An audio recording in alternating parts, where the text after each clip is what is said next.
सहदेव राकेश के घर आता है और कहता है भाई जल्दी करो मुझे तुमसे बहुत ही ज़रूरी काम है।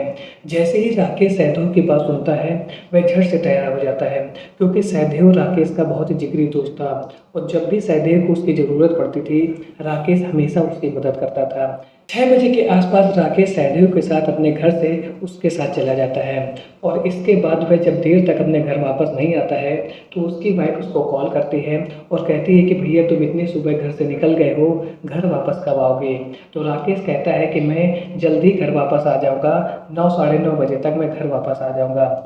और 10 बजे के आसपास राकेश की पत्नी के मोबाइल में पुलिस का फ़ोन आता है और पुलिस वाले कहते हैं कि तुम जल्दी से थाने आ जाओ, तुमसे कुछ ज़रूरी बातचीत करनी है। और जब वह थाने पहुंचती है तो उसको पता चलता है कि उसके पति की मौत हो चुकी है, यानी कि राकेश अब दुनिया में नहीं था। तो राकेश की डेथ के पीछे का क्या कारण था? क्या राकेश की डेथ एक एक्सीडेंटल डेथ थी या इसके पीछे एक ऐसा राज छुपा था जिसके बारे में अभी केवल पुलिस को मालूम था, जिसकी वजह से उसको इतना बड़ा खामियाजा भुगतना पड़ा और उसका पूरा परिवार बिखर गया। तो क्या हुआ था राकेश के साथ और उसकी मौत कैसे हुई?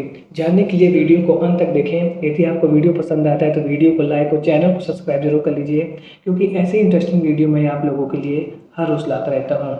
तो चलिए वीडियो को शुरू करते हैं विस्तार से। कहानी की शुरुआत होती है आजमगढ़ के जीयनपुर थाना क्षेत्र से। यहाँ पर राकेश अपनी पत्नी के साथ रहता है और वह बिल्डिंग बनाने का ठेका लेता है। उसके घर के पास में सहदेव नाम का लड़का रहता है और जिसके साथ राकेश की बहुत अच्छी दोस्ती है। दोनों ही का साथ में उठना बैठना है। जहाँ पर राकेश जाता है वह सहदेव को लेकर के जाता है और जहाँ पर सहदेव जाता है वह राकेश को लेकर जाता है। दोनों ही एक दूसरे के लंगोटिया यार हैं और दोनों एक दूसरे के साथ अपनी पर्सनल बातों को शेयर करते हैं।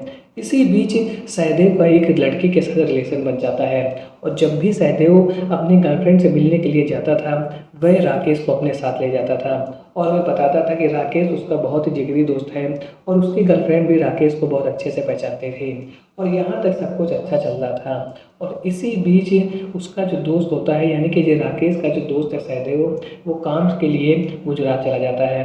अब राकेश और सहदेव के बीच में एक दूसरे से केवल फ़ोन पर बातें होती थीं।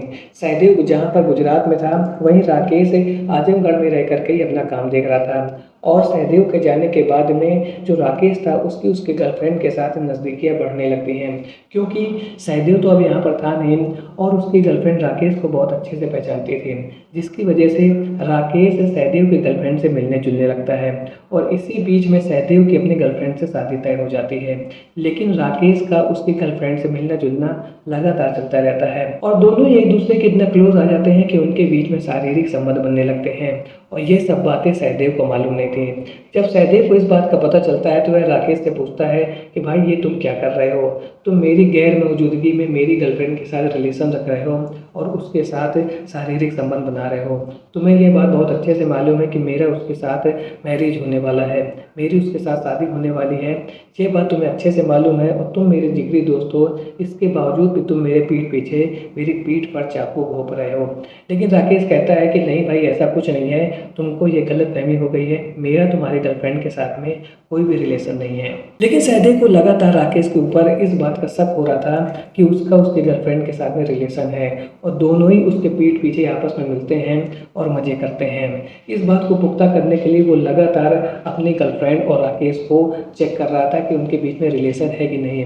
और जब उसको ये बात बिल्कुल क्लियर हो जाती है कि हाँ राकेश का उसके गर्लफ्रेंड के साथ रिलेशन है तो वो एक बार फिर से उसको अच्छे से समझाता है कि भाई ये सब काम तुम बंद कर दो, मेरी अब उससे शादी होने वाली है और तुम ऐसा कुछ ना करो। लेकिन राकेश का उसकी गर्लफ्रेंड के साथ जो रिलेशन था वो कम नहीं हो रहा था और वो लगातार उससे मिलता जुलता रहता है। और जब सहदेव को यह लगता है कि राकेश उसकी बात को मानने को तैयार ही नहीं है तो इसके बाद वो एक ऐसा स्टेप ले लेता है जिसकी वजह से राकेश उसका पूरा परिवार बिखर जाता है। एक रोज सहदेव गुजरात से वापस आता है और वह इसके बाद सीधे राकेश के घर जाता है। उससे कहता है कि भाई चलो मुझे तुमसे बहुत ज़्यादा ज़रूरी काम है। दोनों एक सुनसान जगह पर पहुंचते हैं। इसी बीच में राकेश की पत्नी का फ़ोन आता है और वह उससे कहती है कि भैया मैंने तुमको 2 बार कॉल किया है और तुम कहाँ पर हो? तुम सहदेव के साथ गए थे लेकिन अभी घर वापस नहीं आए हो। तो राकेश अपनी पत्नी से कहता है कि मैं कुछ ही देर में घर वापस आ जाऊँगा, मैं किसी काम से यहाँ पर आया हूँ। वहीं दूसरी ओर राकेश और सहदेव के बीच में इस बात को लेकर के लड़ाई शुरू हो जाती है, आपसी झगड़ा शुरू हो जाता है कि तुम मेरी गर्लफ्रेंड के साथ में ऐसा क्यों कर रहे हो, तुम मेरे साथ ऐसा क्यों कर रहे हो, तुमने किस वजह से मेरी गर्लफ्रेंड के साथ में रिलेशन रखा है जबकि मैं दूर गुजरात में रह रहा हूँ। और इसी लड़ाई के बीच में उनके बीच में इतना आपसी झगड़ा बढ़ जाता है कि सहदेव फावड़े से राकेश के ऊपर वार कर देता है और जिसकी वजह से राकेश की डेथ हो जाती है। राकेश की मौत के बाद सहदेव तुरंत वहाँ से भाग जाता है और इसके बाद वहाँ से जो लोग गुजर रहे होते हैं वो पुलिस वालों को खबर देते हैं कि यहाँ पर किसी व्यक्ति की लाश पड़ी हुई है। जैसे ही पुलिस वाले वहाँ पर पहुँचते हैं तो वे फ़ोन की सहायता से पता करते हैं कि यह किसकी लाश है और इसके बाद वे राकेश की पत्नी को फ़ोन करते हैं और बताते हैं कि तुम जल्दी से थाने आ जाओ।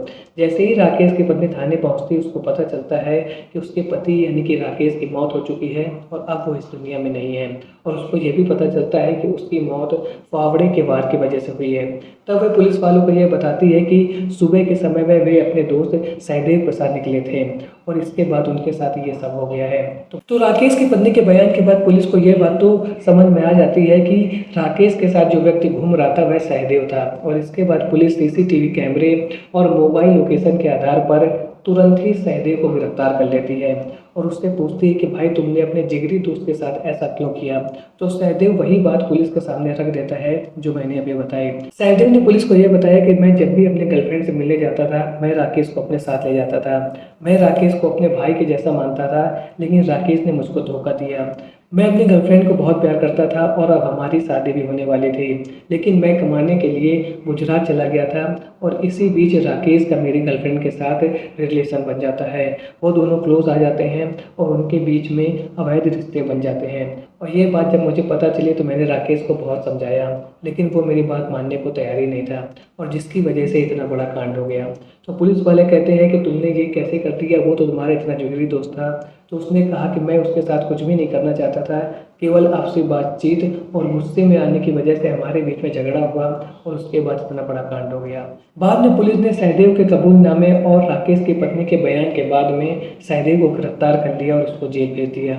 तो आज की वीडियो में आपने देखा कि राकेश जिसकी लाइफ बहुत ज़्यादा अच्छी चल रही थी, घर में एक पत्नी थी और वो अच्छा खासा पैसा भी कमा रहा था, केवल एक गलती की वजह से केवल उसने अपने दोस्त के साथ चीटिंग किया, उसकी दोस्त की गर्लफ्रेंड के साथ रिश्ता रखा और जिसके बाद इतना बड़ा कांड हो गया। तो आप लोगों से यही रिक्वेस्ट है जो भी लोग मेरा वीडियो देख रहे हैं कि आप कभी भी उस व्यक्ति के साथ चीटिंग ना कीजिए जो आपके ऊपर पूरा विश्वास रखता है। आज की वीडियो में हमने देखा कि सहदेव ने राकेश के ऊपर पूरा विश्वास किया और वह जब भी जाता था अपने गर्लफ्रेंड से मिलने उसको लेकर के जाता था, लेकिन राकेश ने इसका फ़ायदा उठाया और उसकी गैर मौजूदगी में उसकी गर्लफ्रेंड के साथ रिलेशन बनाया जो कि सरासर गलत था और इसके बाद इतना बड़ा कांड हो गया। तो आप लोग भी कभी भी किसी के साथ यदि रिलेशन में हैं तो विश्वास बनाए रखिए और विश्वासघात कभी मत कीजिए। आज का वीडियो आपको कैसा लगा कमेंट सेक्शन में ज़रूर बताएं। मिलता हूँ ऐसे एक और नए इंटरेस्टिंग वीडियो में, तब तक के लिए थैंक्स फॉर वॉचिंग।